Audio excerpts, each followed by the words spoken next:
Hello, everyone, and welcome back to the Creativity channel. Today, my guest is Jo Blaker, who is a wonderful illustrator, artist, facilitator, and educator that's based in and around Yorkshire and the Yorkshire area.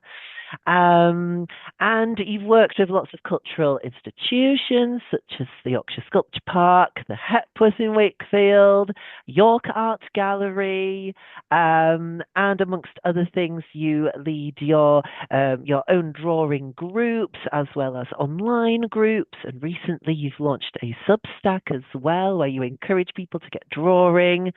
So welcome, Jo. Thank you for coming onto the channel and for having a chat today. Thanks, Matty. Thanks for having me. Nice to be here. No worries. I'm happy to be here too.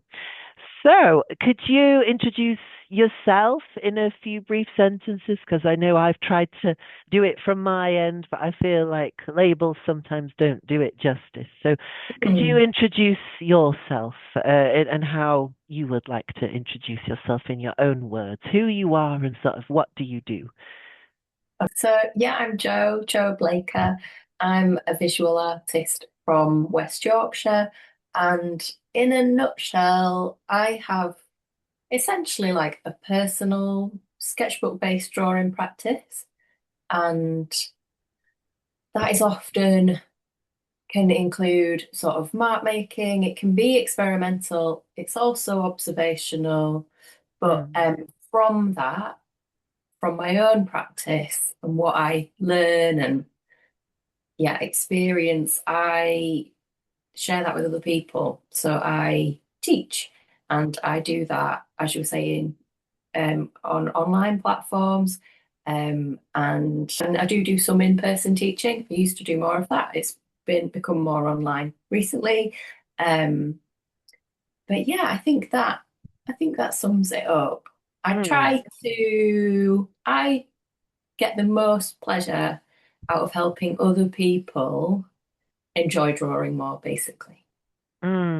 That's great. I feel like that's a great mission. I think not enough people actually do drawing on like a daily basis, or they Mm. believe that they can't draw, or they have been told by their art teachers in the past that they're no good at drawing, and so that people just stop and they never continue it on. So I think that's a great mission that you're on to get more people scribbling and drawing and sketching away. So that's fantastic.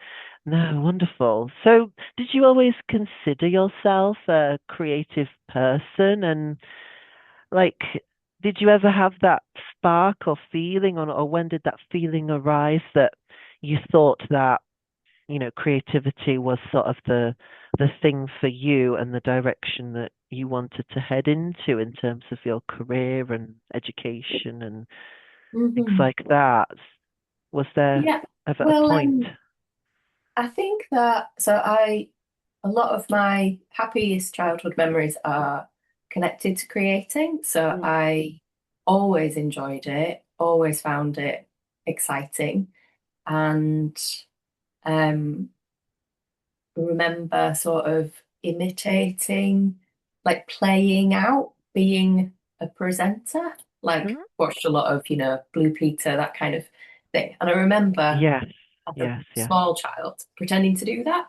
But then also remember, I didn't realize, I didn't have any thoughts about doing it as a living until I remember watching a program and seeing a description of what a graphic designer was, and it said that a graphic designer designed baked bean tins. Oh, wow. And I was maybe like 6, and I thought, that's what I want to do. That sounds brilliant.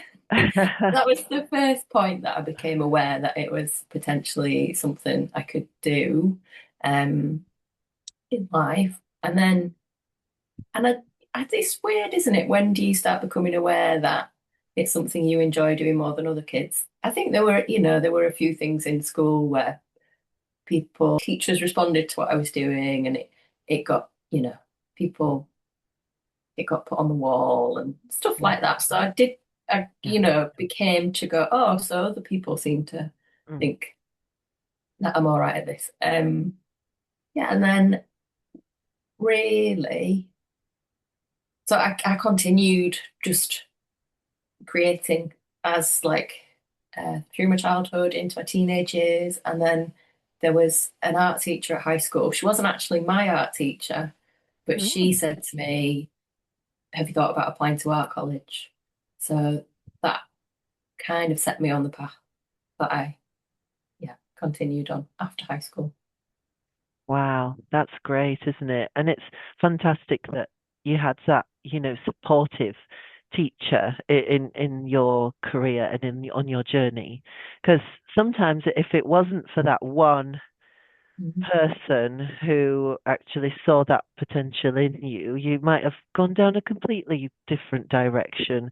And so Yeah. that is just great. And yeah, it's interesting now. Now I am reflecting upon that question myself as well. Like, when do you consider yourself like, I am creative? This is what I Mm. do. This is what I am.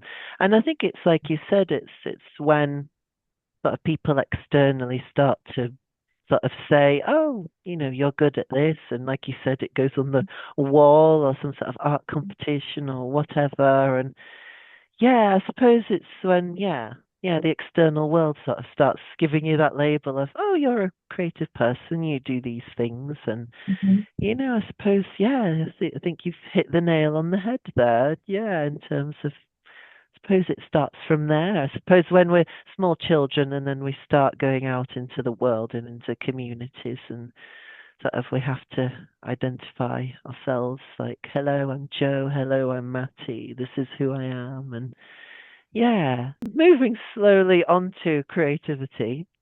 Mm. A bit of a deeper question now in terms of, yeah, how would you define creativity? That's a big question. Yeah, it's a chunky one, that, isn't it? Um, I think that like everyone's creative. I think human beings are creative, and I think that all human beings suffer when they are not creative. So that doesn't have to be visual arts, performing arts. It could be building a bridge, or it could be um, creating space like gardens. It could be so many, you know, things that humans do are Mm, creative. Um, and I think for me, in term like in more relation to sort of careers or like in terms of what I do with visual arts, it's interesting actually because I think part of my approach to what I've ended up doing has been that I've always been interested in creativity as much as art. So it's like I'm as interested in, and I always have been, in all sorts of like outlets, for creativity. Um, and I think that that feeds into the way that I approach drawing and um, enabling other people to draw is that it's about making that a really creative experience because it is possible for some things like drawing to sometimes not feel very creative. It's really interesting. mm, So for me, I suppose my sort of personal relationship with creativity feels very much about like connection. So it's about mm, connecting to um, the world around me, to the world inside me, to other people. mm, And there's, for me, it always responds to my curiosity. So curiosity and creativity for me are those that are really like linked. And without the curiosity, I don't get the creativity. And times when I'm feeling least creative or a bit burnt out are probably times when I'm exhausted, and that basically affects my curiosity. Like, I think the mm. creativity comes from the curiosity, if that Yeah, makes sense. yeah, definitely. 100%, 100%. Yeah, so yeah, it's really interesting because it's like you said, it's sort of hard to talk about creativity just on its own. It seems to be connected to all of these other things, like you said, like curiosity, and whether curiosity feeds into it or whether it runs alongside it or one inspires the other. Yeah, I mean, I'm not a psychologist, but I bet there's thousands of books that have been written on creativity and sort of how it works in our brains. But yeah, it's interesting to see how you interpret it and the act of being creative. And it's really good that sort of and interesting that you picked up on the fact that of course, creativity is not just drawing and painting like people think, just the art subjects, Mm. that it's so much more and it's in our daily lives, but sometimes when we're just busy and working and in the rush of the modern world, we just forget that we are sort of amazing beings and we can make things happen out of thin air, Mm. and Mm. that's sort of creative Mm. in and of itself. Yeah, Mm. It's yeah, like we can have um, impact on the world around us. We can create change. We can. Um, it's like it's like giving it's sort of giving a bit of yourself to the world, putting a bit of yourself into the world, and that doesn't have to be in a that can be in quite a generous way.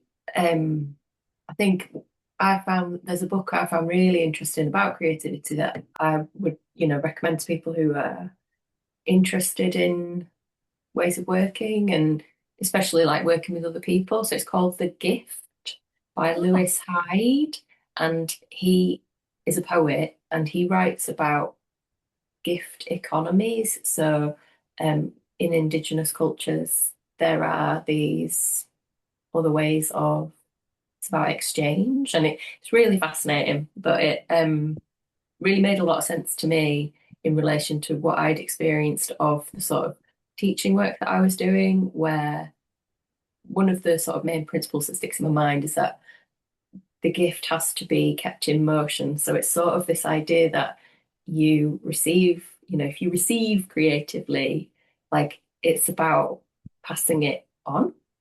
And that when and it's sort of like a cycle thing. So almost like you have to pass it on to get it back, a little bit like that kind of thing. So it's a really different, really different approach to thinking about it. But yeah, yeah, yeah, yeah, it's yeah. really interesting. Yeah, no, 100%. That sounds like a book I have to read. I'm sure I would love. I love that sort of thing. Other cultures, other, potentially tribes or people that have been around longer and their traditions have been around longer and ways of living have been around longer than this modern world, which we know exists now, and it's obviously really, really new.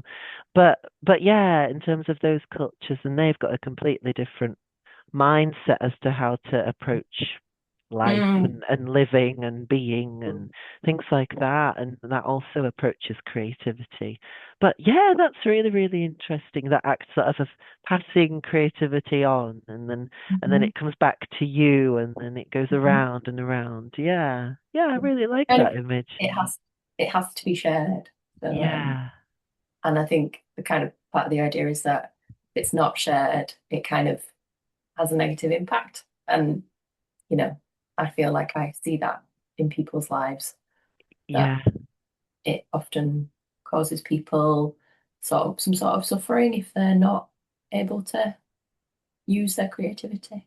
And of course, creativity, like another thing, not only curiosity is connected to it, but I think also mental health is a Mm. massive part of Yeah, creativity as well. huge, And huge. in terms of just feeling well as a human, just being creative, like you say, if we keep it in and we don't do it, then we won't fully feel ourselves in a way. Yeah. Mhm, Oh, mhm. there's so much we could unpack in that question, but I think we've touched upon the main points there. Mm, mm, mm, Yeah, interesting. Okay. So thinking about, because obviously here in my research, I found out that you have an MA as mhm. well, that you've done an MA at the Royal College of Art.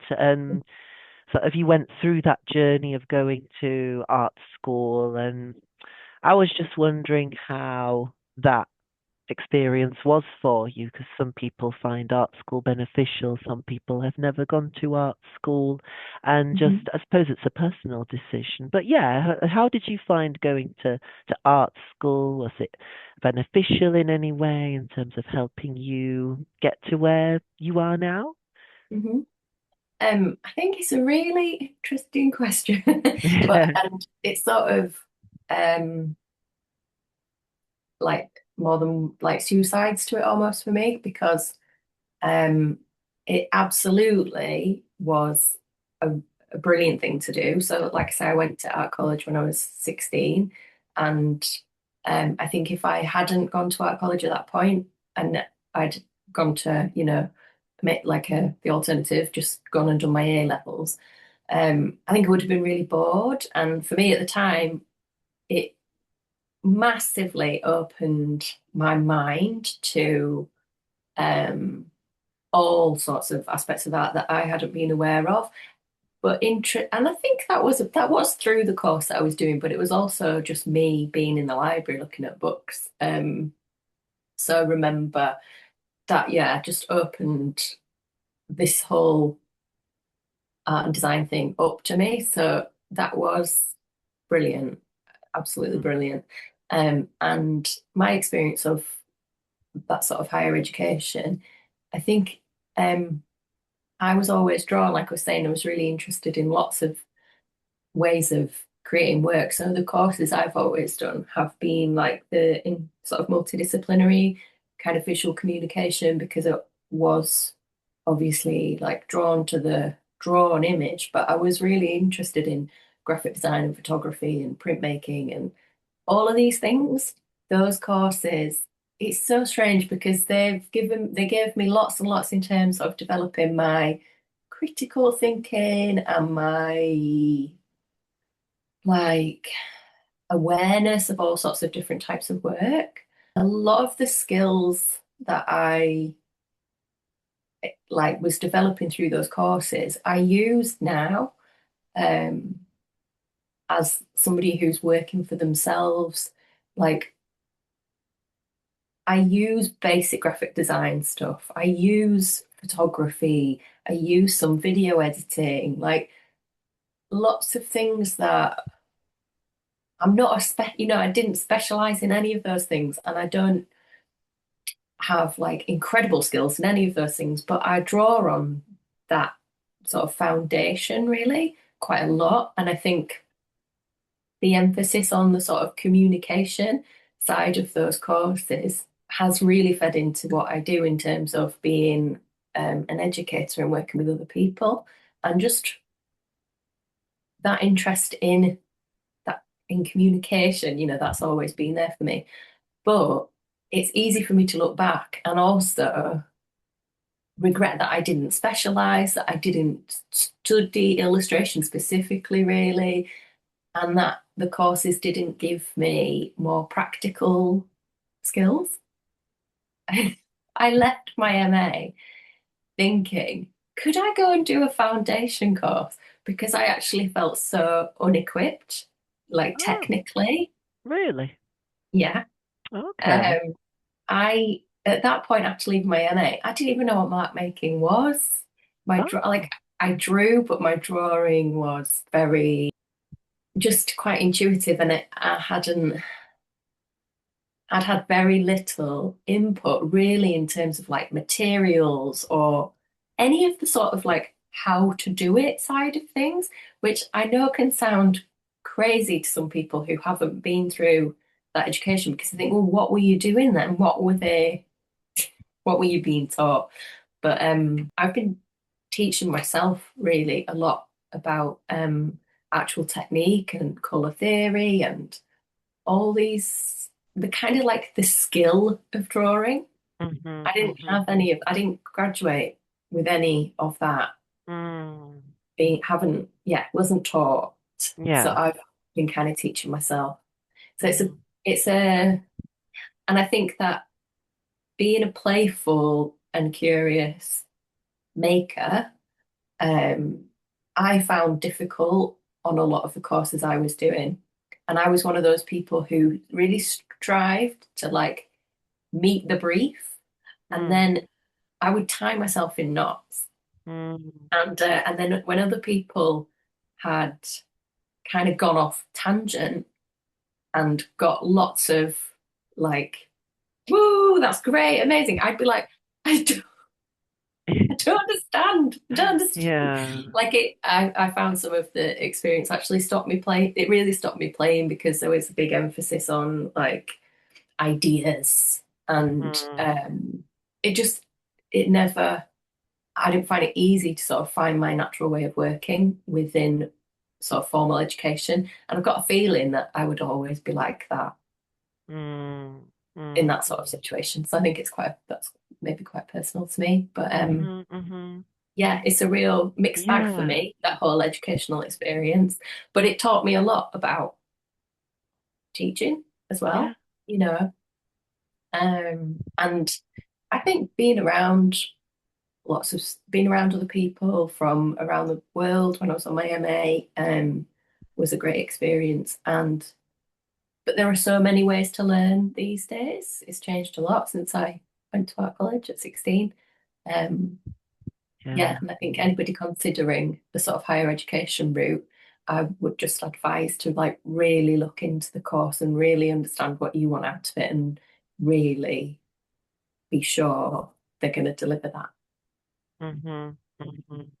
Yeah, and that's just fantastic. That's your own truth, your own way that you feel and how it was for you. And it's, you know, you can ask 10 other people and they'll have whole different experiences as well, I imagine. It's never the same for everyone because we're all different as well. And like Mm, you said, I feel like, I don't know, maybe now we've sort of got a bit more awareness of, whether it is mental health or learning difficulties or how someone learns and how best to support someone who's mm, learning. And, mhm, in terms of, university, it's obviously a big institution. It takes in loads of people and it delivers the same thing to, 50 or 100 people at one time. But, that sort of system of passing on information might not be great for someone. And like mm, you say, most of the time it's, the university, they only open up certain ideas for you, but at the end of the day, like you say, it's up to you what you're going to do with that information that you mm, got, and whether mm, you're going to go to the library and do some more reading about this artist because it was mentioned and it looks interesting and you think it could mm, influence what you're doing. Or university is a really interesting topic because it is a double-edged sword, like you were mm, mentioning, and it's sort of like that saying, isn't there, that if there's a horse and you lead it to the water or a lake or a stream or something, you can't force the horse to drink from the water. mm, You're only led there, and I mhm, suppose I think that's what university is lecturers and people that lead you to certain ideas, certain things. But yeah, so it's your individual choice and decision at the end of the day on how you're going to receive it. Yeah, yeah, mm, mm. yeah. Yeah, and to be honest, like I didn't know, obviously I was only 16 when I started on that, and I didn't know myself very well, and I didn't have anybody really like offering guidance on what to do. There was nobody sort of saying to talk about really. I just my tutor on the first course I did recommended, a degree to me and I applied for it and that was that really. But there's all sorts of factors out there about sort of the route that you end up on. But Mm. I know that that's who I was then and I was interested in all that stuff. So it's fine for me now to be like, oh, maybe you should have specialized. But I was interested in all that stuff. And like I say, it's all been helpful. Yeah, yeah, exactly. And I feel exactly the same way, in terms of, I've done a Viscom course, you've done a Viscom course. And Mm. so being exposed to all of these different areas of the creative subjects and Mm. whether it is sculpture, painting, printing, graphic design, photography, films, all that stuff. At the end of the day, the knowledge that you gain is yours to keep forever, and who knows, it might come in useful later on down the line. And like you've said, for you, it definitely has, having your own business, doing online stuff, creating communities, doing content creation for social Mm. media, a lot of that nowadays does require, video editing skills. You've got to know how to Mm. take good photos. You've got to know how to be a good, writer and write descriptions of what you're doing. And, so much goes into that as well. And so, yeah, I think, like you say, everything has its value at the right time. So yeah, oh, this is a little quote that I found on your website as well. And I just really liked it in terms of you describing your practice as well, that it's an ever evolving love letter to the art of drawing. And I think that's just fantastic in terms of, yeah, you're encouraging people to get drawing, but it's exactly the one thing that you're concentrating on, but that you absolutely love, and you're just wanting to share that passion and that joy for it with others, and that is just great. Sometimes it doesn't have to be so complicated. I think human No. beings overcomplicate things a lot. Yeah, definitely. And do you know what? There was a point in my path where where other things felt too confusing or too intimidating or just too difficult. And I said to myself at that point, just draw Mm. like that. And it actually, things did become a lot easier. So just drawing and just allowing it to Yeah, happen just without draw. paralyzing yourself. Yeah. Yeah, and that's that fear of the Mm. the But it blank was also page, like, isn't just, it? it was sort of like other things feel too complicated.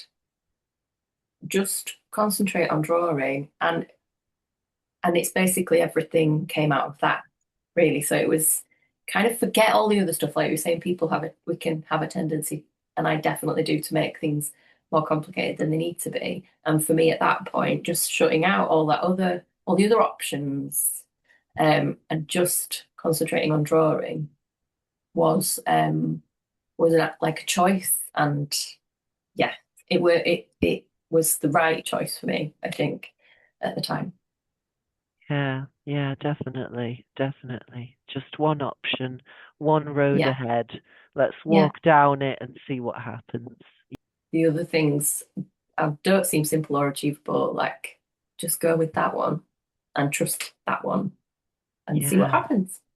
Yeah, yeah, and it's back to curiosity again, isn't it? Let's just see what happens. Yeah, Yes. yeah, Yes. Yeah. Yeah. yeah. So we were talking about sort of sharing your joy, uh, for drawing and for sketching and for creativity, and we're sharing it with others, and that's how you sort of formed what you do today.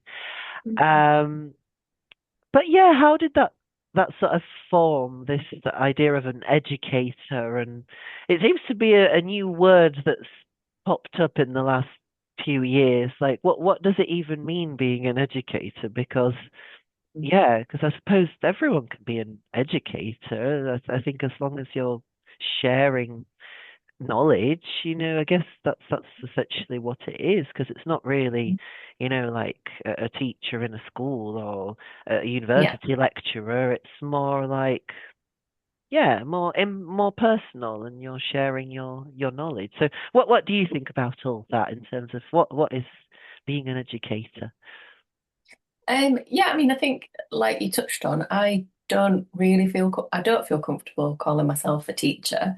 Mm, I know what I do is teaching, but it's about how other people understand it. So, giving myself a label, if I say I teach drawing, people have a really mm, specific idea of what that will entail, and that is the opposite of what I do. So, teacher doesn't work for me, and I think facilitator doesn't quite. I facilitate, but it's actually all coming out of my head and my practice. So I'm not just taking a workshop off a shelf and like I'm not guiding people through someone else's workshop. I'm creating experiences based on my experiences and my knowledge and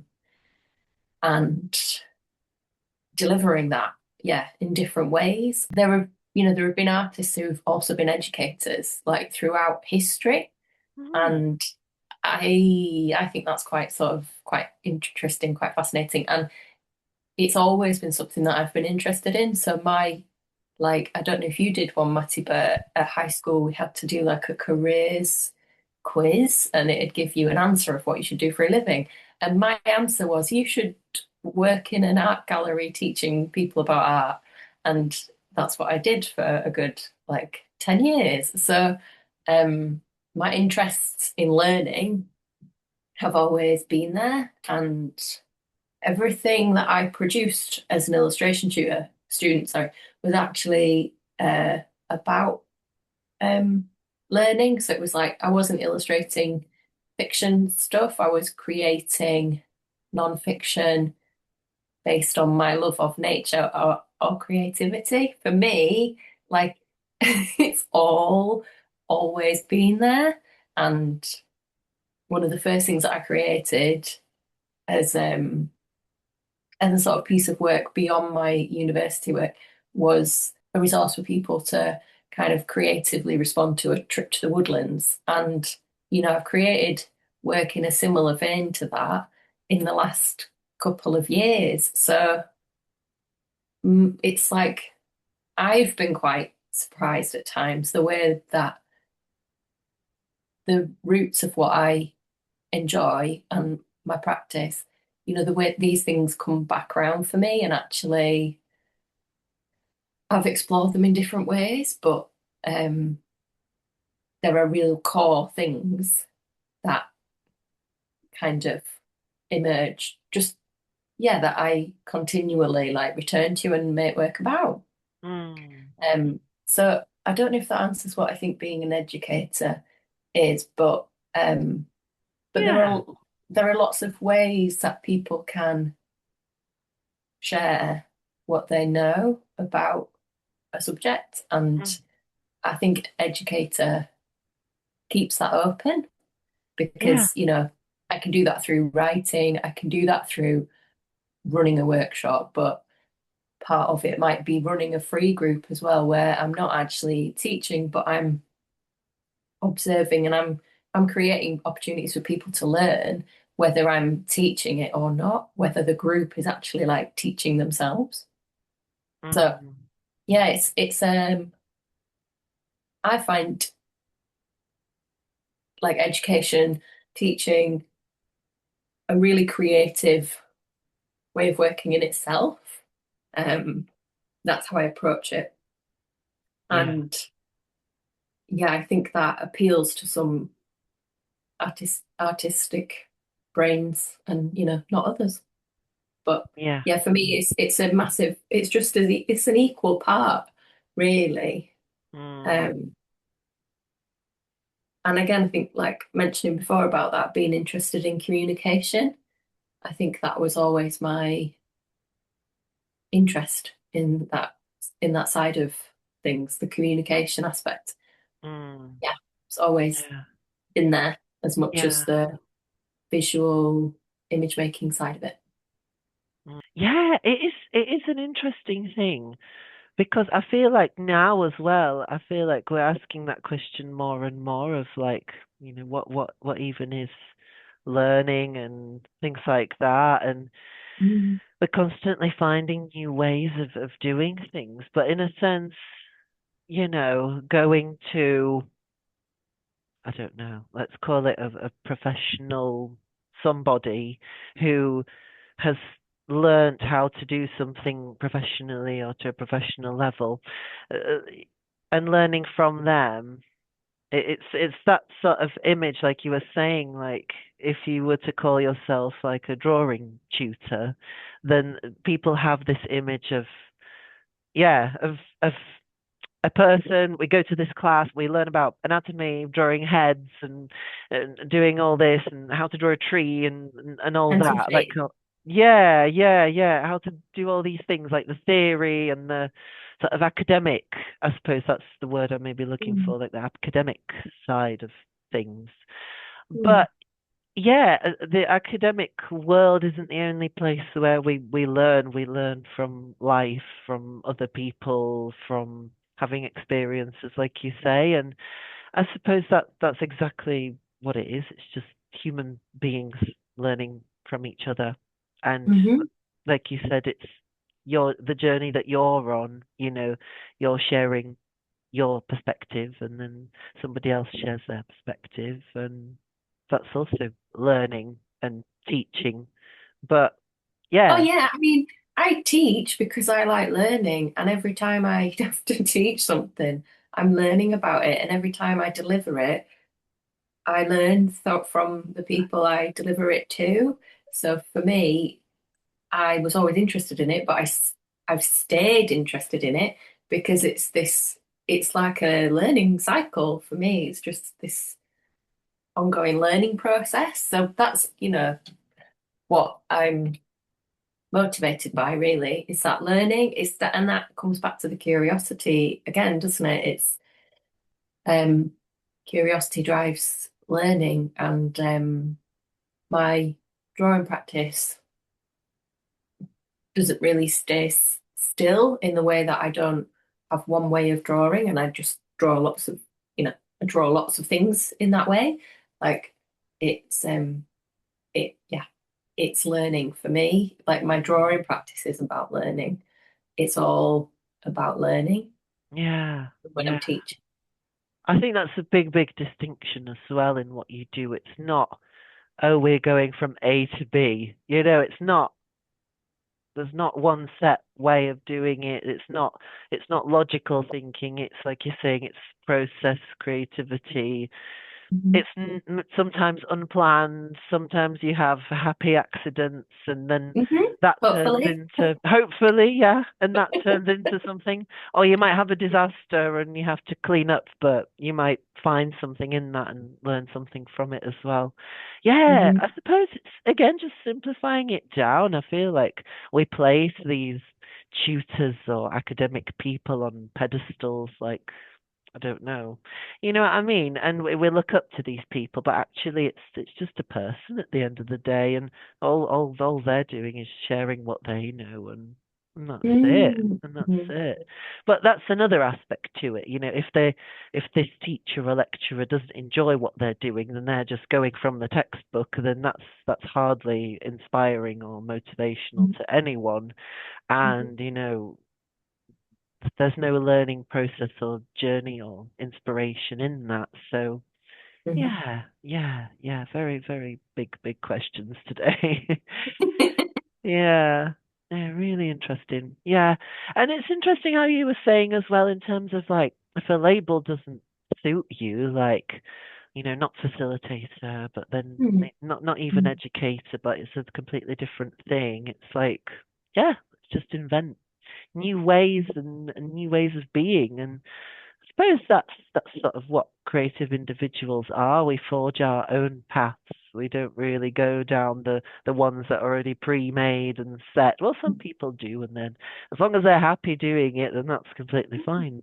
Mhm. But Mhm. I feel like, yeah, like you said, I think we're sort of like explorers and we're going into the jungle on our own because we're curious to see what's in there and what we Mhm. could discover and see. But we sort of have to, yeah, hack away at the leaves and the bushes and make a path forwards. Um, yeah, yeah, really, really interesting. So I suppose we touched upon drawing as well Mhm. and this idea of, believing that you can do it in a sense, Mhm. or even if you can't do it, that it's okay for you to try and just to have a go, and it doesn't have to look perfect first, scribble or mark that you do. It doesn't have to be perfect. And yeah, how does sort of cultivating self-belief in your work and your practice look like in terms of an artist? Because I suppose, there's these stereotypes of artists and creative people that, oh, you won't get any money if you do this, or, how are you going to make money as an artist? That it's not a valued profession or whatever, all the stereotypical things. And you've got to have that self-belief. If we are hacking away in this forest, creating a way for ourselves, we've got to really believe that we can do it. And we've got to have that passion and that drive and that love to keep us Mm, going. So I suppose, yeah, how do you, yeah, keep that fire alive in yourself? mm. I think this is a really probably the like hardest question to answer for me because my confidence has always actually been something that I've really struggled with, and I think um,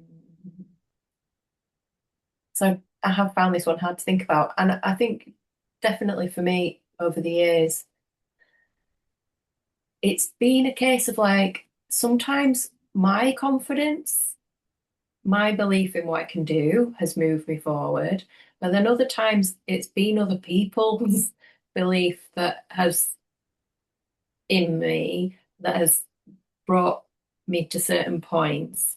And there was definitely a time when I was out of my comfort zone quite a lot in terms of what I was doing and my confidence. But the feedback I got eventually helped me see my um, skills and um, that helped my confidence to grow. Mm, Um, I think confidence is such an interesting one, and for me, it's a really up and down thing. Um, Still, and I think in terms of sort of nurturing it, I think I suppose I'm talking about kind of broadly, and in terms of my, hmm it's about belief in your ability to do things, isn't it? So I think it is about pushing yourself out of your comfort zone enough to try new things and get the feedback that helps you go, oh yeah, I could do that. I did do that and it was fine. Or maybe it was great. But mm, not, I don't think it helps to be constantly outside that comfort zone so that you're feeling under that stress all the time. Um, I think in terms of specifically around like drawing, I think it just helps to expose yourself to lots of different types of drawing, find out about lots of different perspectives on drawing because, for me, there's so many ways of approaching it. I don't often have an idea. I'm not anticipating what it's going to look like. So I'm not, which immediately removes some of that possibility for being disappointed. So, mm. um, but yeah, I find confidence a Yeah, difficult one, which I yeah, think people would find a bit strange and surprising because what I do is my work is standing in front of people and doing what we've talked about sharing this knowledge and things like that. Um, that work has had made me have to be confident. yeah. So that work has actually helped me develop my confidence. Hmm And continues helping me develop my confidence and actually like continues pushing me to develop my confidence more.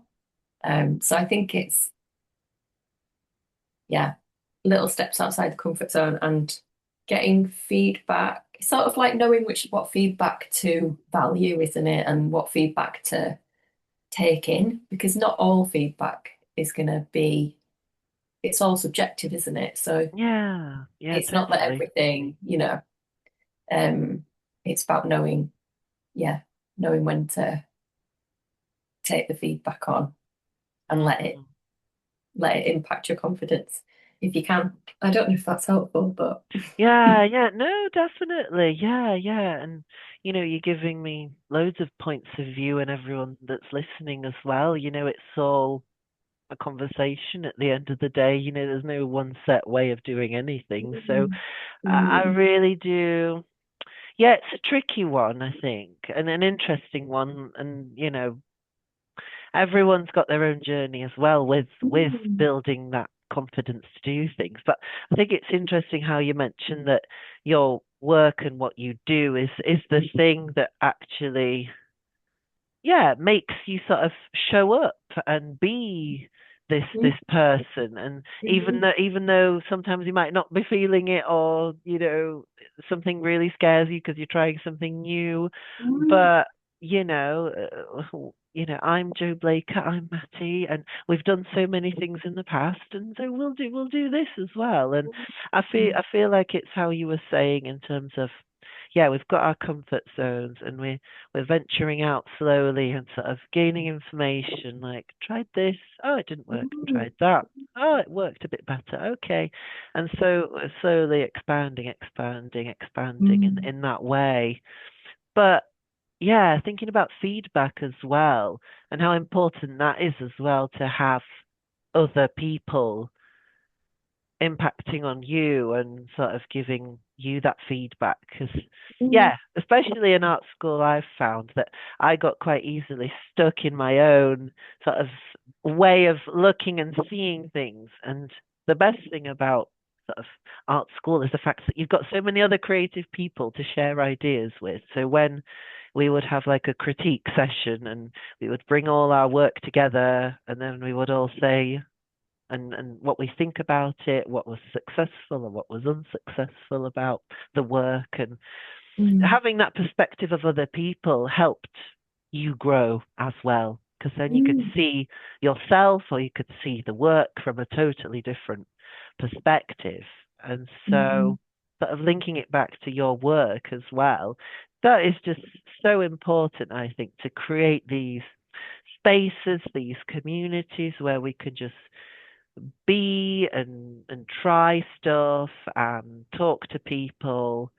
mm. And it's even more important in today's technologically internet advanced, whatever it is we're living in nowadays. You know what I mean? This Yeah, yeah, yeah. technologically advanced world where everyone is stuck in this online universe. We've sort of lost touch with that, and sort of linking it back to the tribes we were mentioning in the beginning, like, yeah, that's how we were meant to be as humans, and that's how we were learning, is to be with each other and all Mm, learning from each other. And so, yeah, mm. we've gone full circle, Joe, like you were saying, going in circles and just Yeah. learning, just learning.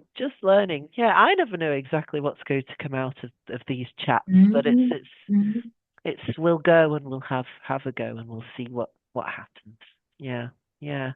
So yeah, self-belief, we cultivate it, I suppose, through trying, and through the trying, yeah, we see what works and what doesn't, and that gives us Yeah, more information, and then we keep going forwards.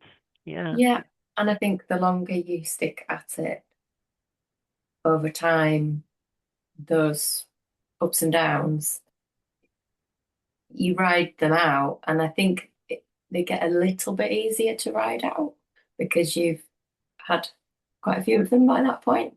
Mhm. Um, I just remembering, I do think it helped me a little bit.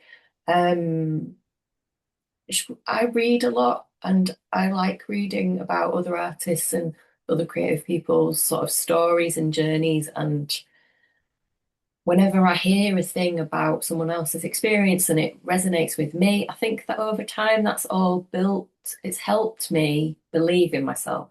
Whether, it's built that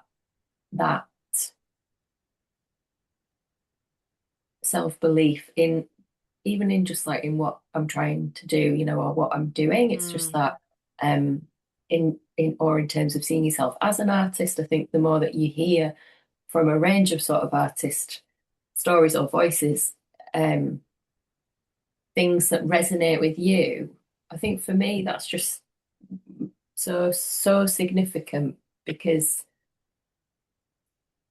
it's like some external um validation or something. But it they Mm. can be long dead artists, but it's just I think it makes you feel connected. It's like you understand. It's almost just like you. It's like knowing your almost like creative DNA. Like Yeah. you can feel connected to artists from different times, or just people. Doesn't have to be artists, but like I've personally found it really helpful to read about other artists' stories and journeys, and that over time has sort of added to my sense of belief in what I'm doing. Mm, totally makes sense. And of course, it makes you feel so much less alone as well in what you're doing, because there have been hundreds of people that have done this, Mhm, hundreds, mhm, thousands of years ago, and they did it. So I'm doing it in today's day and age, and so we can do it mhm, too. If they've done it, we can do it. mhm, And they're sharing experiences, then I can share my experiences. Yeah, mhm, yeah, definitely. It's that external sort of motivation and push that we need mhm, as well. Yeah, super important. Yeah. And yeah, I suppose it's you've got to sort of have that input to then be able to have the output. You've got to. It's like a well, isn't it? Like the water has to keep on going into it if we're taking the water out as well. So mhm, yeah, definitely input and output. We need inspiration from the outside to have inspiration from the inside. mhm, mhm. Yeah, yeah, yeah. Really, really interesting. So, would you say that you've got like a work life balance? Because sometimes for artists, being and creating is just who they are, and we were just talking Mhm, about that as well in terms of creativity is just my personality. We all did them tests, and it told us that we're just creative people, and we need to create and share and do these mhm. things. It's sort of who we are in terms of our psychology. But yeah, do you have a sort of work-life balance between when you're teaching and when you're creating for yourself? I don't really uh in terms of like my time being divided between my work, teaching work. I do try, I try occasionally I try and put time aside, especially just for my own practice. And that I did was doing that for a little while last summer, and that was really great. I enjoyed that. It was sort of just trying to spend set amount of time a day on that. But generally I I try to switch off on an evening. So I try not to work on an evening. And that's partly, I think that really occurred in the first place because of living with somebody else and wanting to spend some time with them. But Mm, because I think if I didn't, I would be, yeah, yeah. there wouldn't be much split, Hmm. because sometimes what I need to do the work is that I need to go for a walk, or I need to go to a cafe and sit and write or think or plan or sketch or whatever. Like it's, yeah, within my work time, it can be a bit unstructured. It can be a bit of a soup. I've tried to be more rigid with it in the past and it doesn't work for me. I cannot spend all my time in one space, Mm, sat at one table. That's hmm. why I'm doing this Yeah. because I can't do that other thing. Um, and yeah, so for me, the it works the best when there is a work-life balance, but actually there's there's quite a bit of life in my work, if you see what I mean. And Yeah, definitely. yeah, Yeah, yeah, yeah, yeah, yeah. yeah. As long as it's on your own terms as well, and Mm, and mm, like you said, it works for you. Mm. But yeah, there needs to be life in the work. Yeah, I like that idea. And especially, yeah, like I was talking about this wells that you have to, the water needs to come in for you to take stuff out and make and create and Mm. do all that stuff. So for you, filling the well might be going on this walk and you might discover something along the way. You might draw the falling leaves, or you might go to the cafe and draw the people sitting in the cafe. I quite like to do that, especially when, I don't have any other inspiration. I can just draw Mm. whatever's in front of you. You've got the people, and then suddenly you find the people fascinating because, this woman has got this amazing hat, or, there's a couple of dogs around as well, and they've got wonderful, you know, patterns and colors, and you just get Yeah. lost in that world, and suddenly you find inspiration as well Mm. from that. So yeah, it is difficult, I think, as an artist to have that distinction because I think there isn't really a distinction because Mm. we just love what we do. But like you said, there has to be a distinction in terms of when we can actually switch off and Yeah. when we can go to bed and just regenerate our bodies and things like that. Yeah. Yeah. It Lo- starts falling apart if we don't do that. Yeah, exactly. We need to take care of ourselves. Yeah. So, who would you say is like your creative inspiration or creative inspirational people? More than one. Mm. Wow. At Well, the moment, yeah, at the moment, because it might well, change. yeah, it does change. Well, actually, a ceramicist whose work I love, so an artist who made work in clay, people would call him a ceramicist. I think he's an artist, whatever. But he died this year, and I actually only learned about that the other day.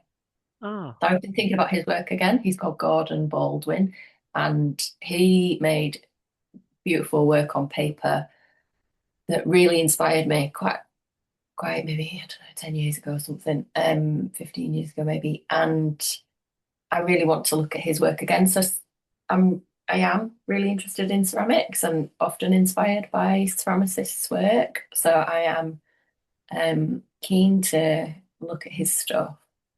I'm revisiting a technique I started playing with when I taught a class last year based on the work of an artist called Gabrielle Munter, who was a female painter. And so it's sort of, I want to go back and look at her work. And then I guess a lot of the time, it sounds very cliched, doesn't it? But um, just the colour. It's autumn at the moment, and the colour outside is just. I love beautiful. this time of year. I mean, I say this every time of year. I love this time of year. Like the way it's such an atmospheric time of year, and I just love that. I can't get enough of that. So that is feeding me inspiration every day at the moment. Mm, yeah, yeah, definitely. And autumn, I would say, is one of the most colourful seasons of them all. But I suppose it's that thing. If you're looking for inspiration, then you'll find it wherever you are, no matter what time of year it is, or Mhm. yeah, no matter what artist it is, if you look hard enough, then Mm. you'll find it. But Mhm. yeah, no, it's really interesting as well to sort of hear, as well the artists that you look up to. And it's so interesting that, ceramics also finds its way into your work, seeing as, Mm. ceramics is working in 3D and you're Three-dimensional. working, yeah, yeah, and you're Mm. working more with the Mm. drawing, the two-dimensional. But like you say, it all feeds into each other, and it's nice to have that Mm. contrast as well sometimes. Yeah, around that time when I was sort of looking at his work, I realised a lot of the drawing I really liked, a lot of drawings I liked were actually all made by sculptors. So that was definitely part of me um, broadening my awareness of sort of drawing and yeah, finding inspiration kind of outside the it's not that I was ever specifically just focused on illustration or looking at drawing sort of within the illustration kind of field, but yeah, it kind of helped me quite a lot to realize like, oh wow, yeah, drawings by sculptors actually do a lot for me. There's a lot get me interested. Mm, And yeah, I guess I mean the other thing is I've been really enjoying some started patchwork work this year for myself. So patchwork's something I've always loved but never had a shot at, and used to sew lots when I was a teenager. So like I said, that's just one of these other things that's just come round for me. mm. Yeah. Wonderful. That's great. And again, constantly expanding as well, just trying Mm. other things, different ways of viewing and seeing the world, and it all Hmm. feeds in. It all feeds in. Hmm. Hmm. So we're sort of wrapping up now, and sort of to finish, I always ask each person I interview their sort of three tips or three things that they wish they would have heard when they were starting out on their journeys. Hmm. So what are three things that you would have liked to have heard? Maybe that 16-year-old self, or maybe even earlier. Hmm. What would they like to have maybe heard? I think in terms of what's helpful, and maybe for some people who are already like really self-aware, this advice might not be very helpful, but I think that um I think it comes down to know yourself, trust yourself, and take care of yourself. And then a fourth one, like celebrate yourself, Mm, because to progress um in a creative career, you are going to have to do that, and a lot of creative people struggle to do that. Um, and all of those things, like wrapped, all of those things combined, for me, I think that's like the essence of, yeah, having your own creative practice. There's lots of practical things, so many things that 16-year-old me would have found helpful. But and and that is kind of like the learning that I've been doing myself, going through myself um over the years. And I do think it starts with like really understanding how you think, how you work best. Like you touched on earlier about your personality type, like what mm, works for you, what supports you. mm, And because it's all relevant to the work that you're going to get the most enjoyment out of, the work you're going to be that you are best equipped to do, mm, and the work that's going to be the work that people respond to the most, and um, seek out from you and commission you for, or any of that stuff. So yeah, I think those things, that's the advice I would give. that's wonderful. And it's very, very clear as well in terms of one, two, three, four. Um, It's but I know, yeah. but it's not as simple in practice. No, not at all. And it's a long old, and I think that's an ever, we're always changing. So that's Mm, always changing. yeah, we're always changing. So, Joe, where can people find you if they want to get in touch, maybe get involved with the drawing work that you do, maybe come on to a drawing workshop, and where can Mm. people find you online? So I'm on Instagram. I'm JO_BLAKER, Blaker. And on Substack, where I'm running the subscription I've started, that is Joe Blaker, I believe. So just JOBLAKER. And I do have a website too, which is Wonderful. joeblaker.com. Wonderful. And I'll definitely link up everything, all the links, Thanks, Matthew. everyone we've mentioned on our talk today.